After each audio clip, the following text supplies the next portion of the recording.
Fala apaixonáticos, apaixonáticas e demais cinespectadores. Então hoje vamos conversar um pouquinho sobre o termo blogueirinha e como ele impacta na função do diretor de cinema. Meu nome é Pedro Santana e você está assistindo Abaixo da Crítica.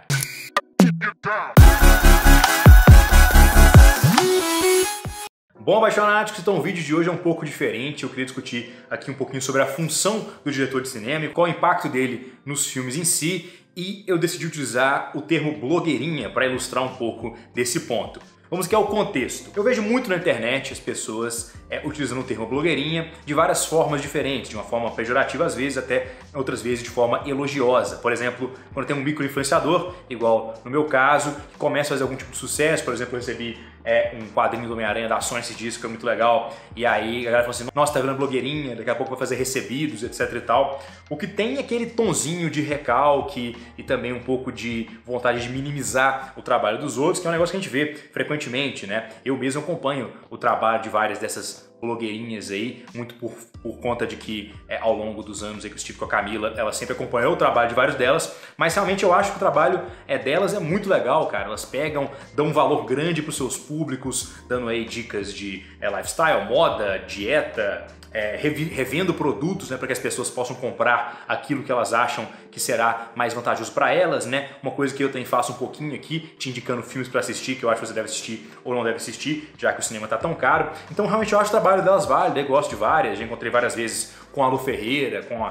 Carol Pinheiro, eu gosto realmente bastante do trabalho delas, e por vezes você vê essa utilização do termo blogueirinha de uma forma pejorativa, né? Da mesma forma que você veria um professorzinho ou um advogadozinho, no meu caso, né? Eu também fui professor e advogado, seriam maneiras um pouco mais ofensivas, assim, e um pouco mais passivas de xingar a pessoa por conta de sua profissão. Mas ao mesmo tempo, você vê aí o outro lado da moeda, né? Por exemplo, um amigo meu da Camila, quando vê que a Camila tirou uma foto um pouco mais artística, digamos assim, ele fala que, tá parecendo uma blogueirinha. E no caso desse comentário específico, é uma coisa mais elogiosa, é aquele negócio, não, parece que sua foto é quase profissional, que ela está sendo produzida por uma pessoa que faz isso profissionalmente.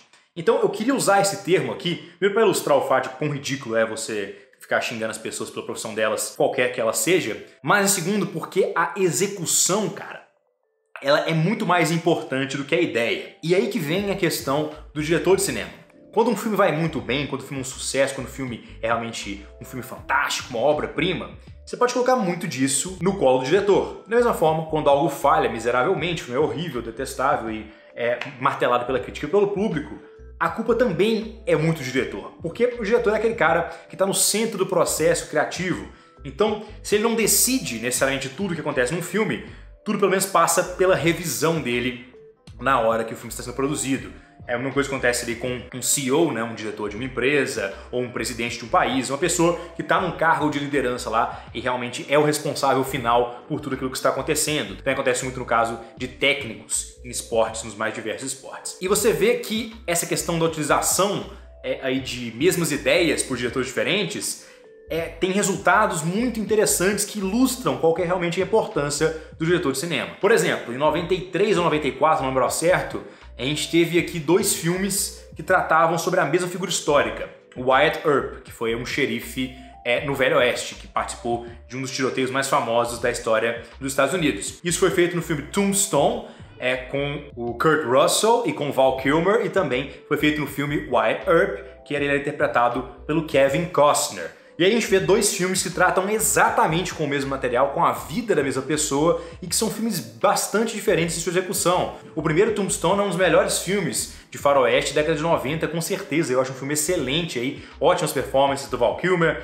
do Kurt Russell, também do Sam Elliott, do Bill Paxton. Realmente um filme que é muito bem construído, dá realmente momentos para todos os seus personagens, constrói arcos para todos os personagens. Por exemplo, o personagem do Val Kilmer, o Doc Holliday, é muito mais importante nesse primeiro Tombstone do que ele é em Wyatt Earp. E em geral é um filme muito mais completo, cara, um filme mais dinâmico, com atuações melhores, trabalho de câmera mais interessante, realmente que é mais congruente com o estilo do filme.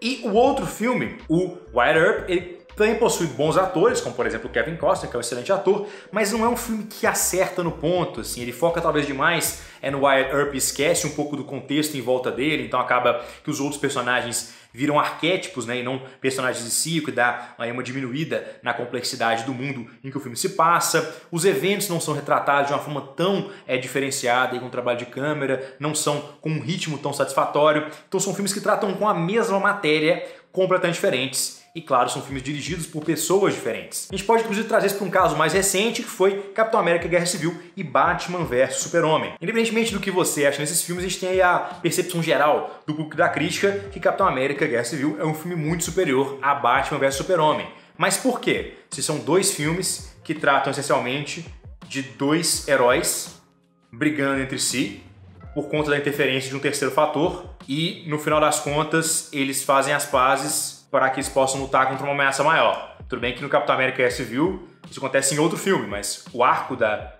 história é esse. Então, o que torna esses filmes tão diferentes assim? Bom, em Capitão América Guerra Civil a gente tem um filme muito mais divertido, muito mais dinâmico, tom bem consistente ali da Marvel, muitos personagens que são bem explorados pelos irmãos Russo e você sente o peso daquele conflito. Eu acho que é o ponto principal. Você vê qual é a diferença de pensamento do Homem de Ferro e do Capitão América. Você entende por que está rolando a Guerra Civil. Enquanto no Batman vs Super-Homem, você tem um tom que não agrada a todo mundo, é um tom mais escuro da DC, uma montagem que eu acredito ser bem problemática, que corta vários pontos fundamentais da história para contextualizar melhor os personagens, em especial o Super-Homem. E o conflito entre o Super-Homem e o Batman é tão bobo que ele foi resolvido porque a mãe dos dois tem o mesmo nome. Então você vê que é uma falta de entendimento em nível basilar, assim. Se eles tivessem conversado por 5 minutos, eles perceberiam que eles não precisariam estar em conflito.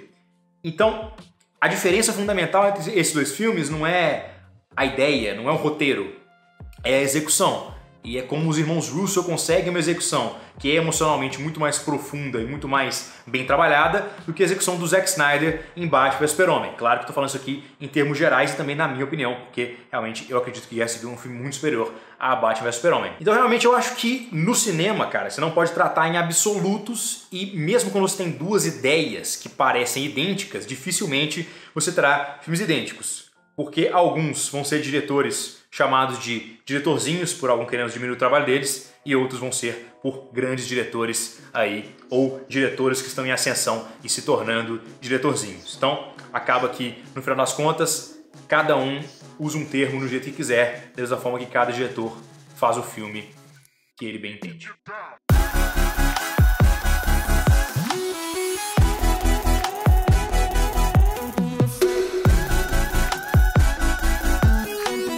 Então é isso aí, telespectadores, espero que vocês tenham gostado desse vídeo aqui um pouquinho diferente. Isso sim, clique na marca para se inscrever no canal, se tornem apaixonados, apaixonáticas, venham fazer parte da crítica. Deixem aqui nos comentários o que vocês acharam desse vídeo, se vocês gostaram, se vocês não gostaram, se vocês concordam, se vocês discordam.